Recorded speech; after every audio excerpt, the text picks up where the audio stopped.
Cambiar PIN de usuario.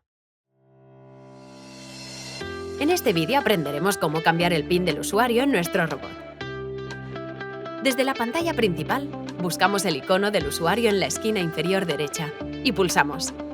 Una vez dentro, seleccionamos Editar perfil. Dentro de esta nueva pantalla, encontraremos la opción de Cambiar PIN. Al seleccionar esta opción, se nos pedirá que ingresemos el PIN antiguo como medida de seguridad. Una vez introducido el PIN antiguo, se nos presentarán dos opciones, Cambiar PIN o Quitar PIN. Si optamos por Quitar PIN, no será necesario realizar más opciones, pero si elegimos Cambiar PIN, tendremos que meter el nuevo PIN deseado. Se nos pedirá que lo ingresemos 2 veces para confirmar. ¡Y listo! El PIN del usuario ha sido cambiado con éxito.